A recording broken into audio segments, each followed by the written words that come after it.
അതുകൊണ്ട് തന്നെ ഞാൻ പറഞ്ഞത് ഈ മൈഗുണൻ സാഹിത്യകാരന് ഈ കഥയിൽ ആവശ്യമില്ലെന്ന്. പിണ്ണാക്ക് മാടൻ അല്ലേ? ദിലീപ് മേനോനായിട്ട് എന്റെ ചിത്രമാണ് വാരികയിൽ വരച്ചിരിക്കുന്നത്. അതുകൊണ്ട് തന്നെ താൻ കയറി വന്ന് എന്നെ അപമാനിക്കുന്ന രീതിയിൽ സംസാരിക്കുന്നത് എനിക്ക് ഇഷ്ടമല്ല. ദിലീപ് മേനോനെ സൃഷ്ടിച്ചത് ഞാനാണെങ്കിൽ അതേ മേനോനെ സംഹരിക്കാനും എനിക്കറിയാം. എന്ന് വെച്ചാൽ ദിലീപ് മേനോനെ കൊണ്ട് വയറിളക്കാനുള്ള ഒരു മരുന്ന് ഞാൻ കഴിപ്പിക്കും. എന്നിട്ട് ദിലീപ് മേനോൻ കക്കൂസി പോയി ഒരു അധ്യായത്തിൽ അങ്ങ് ചാവും. എന്ന് വെച്ചാൽ ഞാൻ അവനെ കൊല്ലും. എങ്കിൽ എത്രയും പെട്ടെന്ന് കൊല്ലടോ. ഇങ്ങനെ നട്ടലില്ലാതെ ജീവിക്കുന്നതിലും ഭേദം ഭരണമാ. പക്ഷെ താൻ എന്നെ വയറിളക്കി കൊന്നാൽ തന്റെ പേരിൽ ഞാൻ കേസ് കൊടുക്കും. എങ്കിൽ ഇപ്പൊ തന്നെ താൻ പോയി കേസ് കൊടുത്തിട്ട് വാ. പോയി കൊടുക്കണോ? പോയി കേസ് കൊടുക്കണോ? എന്നെ കൊന്ന കഥ എങ്ങനെ മുമ്പോട്ട് പോകും? മുമ്പോട്ടല്ലേ, ഞാൻ സൈഡിൽ കൂടെ കൊണ്ടുപോകും. ജയദേവൻ വിചാരിച്ചാൽ ദിലീപ് മേനോനെ തന്റെ കസേരയിൽ ഇരുത്താൻ കഴിയുമെന്ന് അറിയാവുന്ന അനിത അടുത്ത ലക്കത്തിൽ ആ ജയദേവനെ തന്നെ വളയ്ക്കാൻ ശ്രമിക്കുകയാണ്.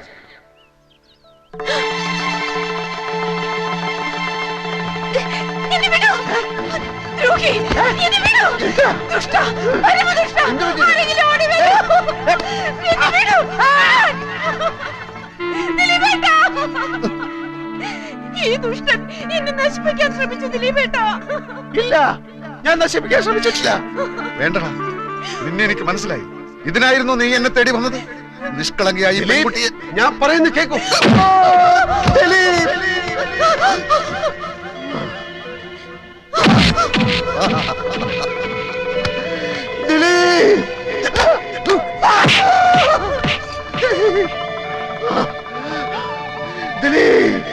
സുഹൃത്താണത്ര, സുഹൃത്ത്.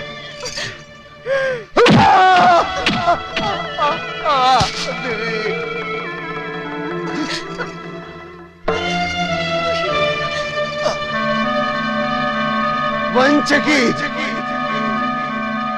വഞ്ചകി, വഞ്ചകി.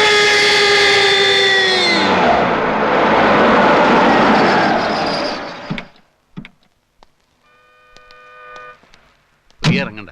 അല്ല, എനിക്ക് അയാളോട് നോ, ഞാൻ മാത്രം പത്രാധിപരോട് സംസാരിച്ചാൽ മതിയെന്നുള്ള ധാരണയിലാണ് നമ്മൾ ഇവിടെ വന്നത്. അതല്ല, പ്രിയക്ക് സംസാരിക്കണം നിർബന്ധമാണെങ്കിൽ സംസാരിച്ചു. ഞാൻ മടങ്ങിപ്പോയേക്കാം. അയ്യോ, ഒന്നും പറയണ്ട എന്റെ കുട്ടപ്പേട്ട. ഈ ഗസറ്റഡ് യക്ഷി ആദ്യം ഇറങ്ങുന്ന ആഴ്ച 50,000 കോപ്പി കൂട്ടി. ഇപ്പൊ ഇതാ 4-ാം അധ്യായം ഇറങ്ങുമ്പോ ആകെ ഇരിക്കപ്പുറത്തില്ലാതിരിക്കുക. നാനാ ഭാഗത്തുനിന്ന് ഏജന്റുമാരുടെ കത്തും കമ്പിയും കൊണ്ട് ആഫീസ് നിറഞ്ഞിരിക്കുക. കോപ്പി പോരാന്ന് പറഞ്ഞോണ്ട്. ഇങ്ങനെ പോയാ 10 ലക്ഷത്തിൽ നിൽക്കും തോന്നുന്നില്ല. ഒന്നാമത് കോട്ടപ്പുറത്തിന്റെ റേപ്പ് കേസാ ഇത്രയും ബഹളത്തിന് കാരണം. കർത്താവിന്റെ കൃപ എന്നല്ലാണ്ട് എന്താ പറയാ. ഞാൻ പിന്നെ വിളിക്കാൻ കുട്ടപ്പേട്ട. വാതിൽ തട്ടുന്നു, ഏജന്റുമാരായിരിക്കും. Yes, coming. Sir, advocate Nambiar വന്നിട്ടുണ്ട്. വരാൻ പറയേ.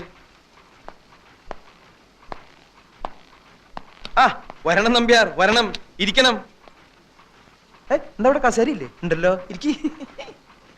ഗസറ്റഡ് യക്ഷി എന്ന നോവലിലെ നായിക തഹസീൽദാരല്ല, മുനിസിപ്പൽ കമ്മീഷണറാണെന്ന് നിങ്ങൾ പറയുമായിരിക്കും. യഥാർത്ഥ സംഭവങ്ങളാണ് നോവലിൽ പറയുന്നതെന്ന് തെളിയിക്കാൻ ചിലപ്പോൾ എനിക്ക് കഴിഞ്ഞില്ലെന്നും വരും. പക്ഷേ റേപ്പ് കേസിലെ പ്രതിയും നോവലിസ്റ്റും ഒരാളായതുകൊണ്ട് സാമാന്യ ബുദ്ധിയുള്ള ഏതൊരു ജഡ്ജിക്കും അദ്ദേഹത്തിൻ്റെതായ നിഗമനങ്ങളിലെത്താനും നിങ്ങളുടെ ഈ സ്ഥാപനം പൂട്ടിക്കാനുള്ള തീരുമാനങ്ങൾ എടുക്കാനും കഴിഞ്ഞെന്ന് വരും. ഞാൻ താങ്കളോട് പൂർണ്ണമായി യോജിക്കുന്നു. പക്ഷേ ഇത് ഇന്ത്യ മഹാരാജ്യമായതുകൊണ്ടും എന്റെ കയ്യിൽ ആവശ്യത്തിലേറെ പണമുള്ളതുകൊണ്ടും വേണ്ടി വന്നാൽ സുപ്രീം കോടതി വരെ പോകാമെന്ന വിശ്വാസമുള്ളതുകൊണ്ടും താങ്കളുടെ ഭീഷണി ഈ മാമച്ചനോട് വേണ്ട എന്ന് പറയാൻ ഞാൻ ആഗ്രഹിക്കുന്നു. നിങ്ങളുടെ ഈ പീറ നോവലിസ്റ്റ് ഉണ്ടല്ലോ, അയാൾ ഒരു റേപ്പ് കേസിൽ ജാമ്യത്തിൽ ഇറങ്ങിയ ആളാണെന്നും ഈ കേസിലെ സ്പെഷ്യൽ പ്രോസിക്യൂട്ടറായി ഞാൻ വിചാരിച്ചാൽ പലവിധ വകുപ്പുകളിലായി അയാൾ എത്ര വർഷം വേണമെങ്കിലും അകത്താക്കാൻ സാധിക്കുമെന്നും ഓർമ്മിക്കുന്നത് നന്നായിരിക്കും. ഓർമ്മയുണ്ടല്ലോ. ഈ നോവൽ പ്രസിദ്ധീകരിച്ചില്ലെങ്കിലും നിങ്ങളും നിങ്ങളുടെ ആ അലബലാതി യക്ഷിയും അതിന് ശ്രമിക്കുമെന്നറിയാലോ. അപ്പോ എന്ത് പ്രത്യാഘാതവും നേരിടാൻ ഒരുക്കമാണെന്ന് അർത്ഥം. അതെ, ഒരു കോംപ്രമൈസും ഇല്ല. കോംപ്രമൈസ് ആയിരുന്നു ഉദ്ദേശമെങ്കിലും ഭീഷണിയുടെ ഭാഷ പുറത്തെടുത്ത എന്തിനാ?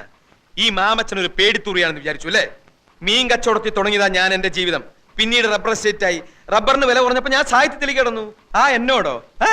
മിസ്റ്റർ, അവിവാഹിതയായ ഒരു ചെറുപ്പക്കാരി അപമാനിച്ചിട്ടല്ല നിങ്ങളുടെ വാരികയുടെ സർക്കുലേഷൻ കൂട്ടേണ്ടത്. അവിവാഹിതനായ എന്റെ നോവലിസ്റ്റിനെ കള്ളക്കേസിൽ കൊടുക്കാമെങ്കിൽ ഇങ്ങനെയും എനിക്ക് എന്റെ വാരികയുടെ സർക്കുലേഷൻ കൂട്ടാം. ഇനി ഞാനൊരു കോംപ്രമൈസ് പറയാം. കോട്ടപ്പുറത്തിന്റെ പേരിലുള്ള റേപ്പ് കേസ് പിൻവലിച്ചിട്ട് ഇങ്ങോട്ട് വരൂ. ഗസറ്റഡ് യക്ഷിയുടെ പ്രസിദ്ധീകരണം നിർത്തുന്ന കാര്യം അപ്പൊ ആലോചിക്കാം. ഇല്ല, ഇനിയിപ്പോ ഒന്നും നോക്കാനില്ല. ആ സ്കൗണ്ടറലിന് മാക്സിമം ശിക്ഷ വാങ്ങിച്ചു കൊടുക്കുക. എന്നിട്ട് ജയിലിനകത്തിട്ട് അവന് എഴുതുന്ന കൈയുണ്ടല്ലോ, പോലീസുകാർക്ക് കാശ് കൊടുത്ത് ആ കൈ തല്ലി ചതക്കുക. നാട്ടുകാരുടെ മുമ്പിൽ വിഴുപ്പലക്കണ്ടല്ലോ എന്നോർത്താ കോടതിക്ക് പുറത്തു വെച്ച് തീരുന്നെങ്കിൽ തീർന്നോട്ടെ എന്ന് കരുതിയത്. ഇപ്പൊ എനിക്ക് മനസ്സിലായി, ഈ വൃത്തികെട്ടവന്മാരെ വെറുതെ വിട്ടാൽ സമൂഹത്തിന് തന്നെ അത് വലിയ ദോഷം ചെയ്യും. പ്രിയ പറഞ്ഞതാ ശരി. ഇനി ഒന്നും ആലോചിക്കാനില്ല, ഒക്കെ ഇനി കോടതിയിൽ. Your Honor, you have already allowed petition 315 CRPC. So let me examine the accused number 1 and 2 as witnesses. Yes, you may proceed.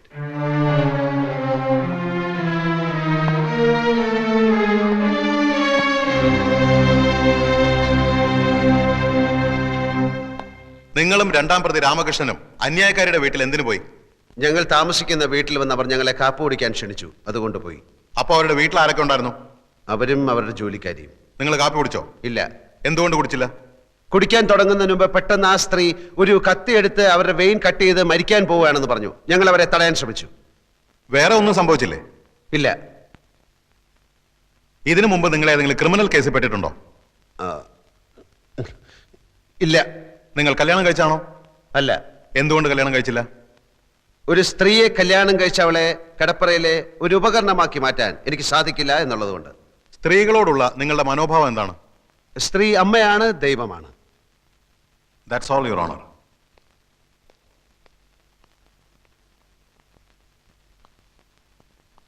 ദൈവത്തെ അപമാനിക്കലാണോ നിങ്ങളുടെ ജോലി? എന്റെ ജോലി കഥ എഴുത്താണ്.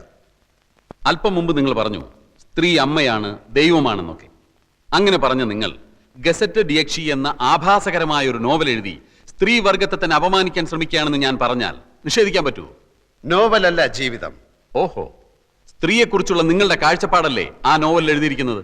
അല്ല, ഈ ലോകത്ത് നല്ല സ്ത്രീകളും ചീത്ത സ്ത്രീകളുമുണ്ട്. നല്ല സ്ത്രീകളെ നായികമാരാക്കി ഞാൻ ധാരാളം നോവലുകൾ എഴുതിയിട്ടുണ്ട്. പക്ഷെ ഗസറ്റ് രക്ഷയിലെ നായിക ഒരു വൃത്തികെട്ട സ്ത്രീയാണ് എന്ന് മാത്രം. അന്യായക്കാരിയോടുള്ള പക തീർക്കാനല്ലേ നിങ്ങൾ ആ നോവൽ എഴുതിയത്? കാശിന് വേണ്ടിയാണ് ഞാൻ നോവൽ എഴുതുന്നത്. ഗസറ്റ് രക്ഷയിലെ നായികയുടെ ചിത്രത്തിന് അന്യായക്കാരിയുടെ മുഖം എങ്ങനെ വന്നു? അത് ചിത്രം വരച്ച ആളോട് ചോദിക്കണം. നിങ്ങൾ മദ്യപിക്കാറുണ്ടോ? ആ, അത്യാവശ്യം. ഇതുവരെ ഒരു കേസിലും പ്രതിയായിട്ടില്ല എന്ന് നിങ്ങൾ പറഞ്ഞു. മദ്യപിച്ച് അന്യായക്കാരിയുടെ വീട്ടിൽ കയറിയതിന് നിങ്ങളെ പോലീസ് അറസ്റ്റ് ചെയ്തിട്ടില്ലേ? രണ്ടാം പ്രതി രാമകൃഷ്ണന്റെ വീടാണെന്ന് കരുതിയാണ് ഞാൻ ആ വീട്ടിൽ കയറിയത്. എന്ത് കരുതി എന്നുള്ളതല്ല, നിങ്ങളെ പോലീസ് അറസ്റ്റ് ചെയ്തോ ഇല്ലയോ? പോലീസ് അറസ്റ്റ് ചെയ്തില്ല, എന്നെ കൂട്ടിക്കൊണ്ടുപോയി. SIക്ക് സത്യം ബോധ്യമായപ്പോ എന്നെ വെറുതെ വിട്ടു. ഈ സ്ത്രീകൾ തനിച്ച് താമസിക്കുന്ന വീട്ടിൽ കയറി ബ്രേക്ക്ഫാസ്റ്റ് കഴിക്കലാണോ നിങ്ങളുടെ ജോലി? ബ്രേക്ക്ഫാസ്റ്റ് കഴിക്കാൻ തോന്നുമ്പോൾ ആ വീട്ടിൽ സ്ത്രീകൾ തനിച്ചാണോ സംഘം ചേർന്നാണോ താമസിക്കുന്നത് എന്ന് ഞാൻ നോക്കാറില്ല. ഏത് സ്ത്രീ വിളിച്ചാലും നിങ്ങൾ ബ്രേക്ക്ഫാസ്റ്റ് കഴിക്കാൻ പോവോ? ബ്രേക്ക്ഫാസ്റ്റ് മാത്രമല്ല, ലഞ്ചും സപ്പറും ഒക്കെ കഴിക്കാൻ പോകും. വർഷങ്ങളായി മനസ്സിൽ കൊണ്ടു നടന്ന അന്യായക്കാരിയോടുള്ള പക തീർക്കാൻ വേണ്ടിയാണ് നിങ്ങൾ അവരെ മാനഭംഗം ചെയ്യാൻ ശ്രമിച്ചതെന്ന് ഞാൻ പറഞ്ഞാൽ നിഷേധിക്കാൻ കഴിയുമോ? കഴിയും. ഞാൻ ഈ സ്ത്രീയെ ആദ്യമായി കാണുന്നത് തന്നെ ഏതാനും ദിവസങ്ങൾക്ക് മുൻപാണ്. ഓഹോ, സ്ത്രീയെ കിടപ്പറയിൽ വെറും ഒരു ഉപകരണമാക്കി മാറ്റാൻ സാധിക്കാത്തതുകൊണ്ടാണ് നിങ്ങൾ കല്യാണം കഴിക്കാത്തതെന്ന് ഇവിടെ പറഞ്ഞു. അതെ. നിങ്ങളുടെ അച്ഛന്റെ പേര് കൃഷ്ണമേനോൻ. അതെ. അമ്മ ലക്ഷ്മിക്കുട്ടി അമ്മ. അതെ. ഇതാരുടെ കല്യാണക്കത്താണ്? ഇതാരുടെ കല്യാണക്കത്താണെന്നാ ചോദിച്ചത്. പറയൂ. എന്റെ കല്യാണക്കത്താണ്. എന്ന് വെച്ചാൽ സ്ത്രീയെ കിടപ്പറയിലെ ഉപകരണമാക്കി മാറ്റാൻ ഇഷ്ടമില്ലാത്ത നിങ്ങളുടെ വിവാഹ ക്ഷണപത്രം. നിങ്ങളുടെ ഭാര്യ ഇപ്പൊ എവിടെ?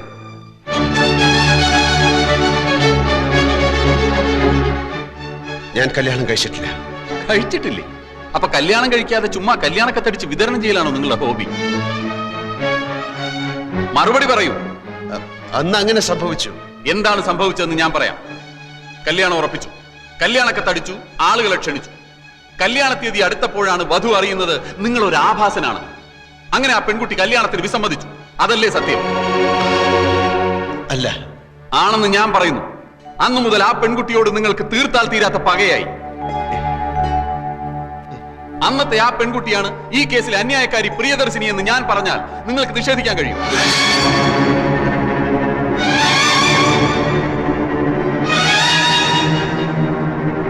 ഈ ക്ഷണക്കത്തിലെ വധു പ്രിയ മേനോൻ തന്നെയാണ് അന്യായക്കാരി പ്രിയദർശിനി. വരൻ വിദ്യാസാഗർ തന്നെയാണ് ഇപ്പോഴത്തെ ഈ novelist Sagar Kottappuram. Your honour, അന്ന് തന്നെ നിഷേധിച്ച പെൺകുട്ടിയോടുള്ള മുൻ വൈരാഗ്യം തീർക്കാൻ വർഷങ്ങളായി അവസരം തേടി നടന്ന പ്രതി ഒടുവിൽ ഈ കിട്ടിയ സന്ദർഭം ഇവിടെ ഉപയോഗപ്പെടുത്തുകയായിരുന്നു എന്നുള്ളതാണ് സത്യം. That's all your honour.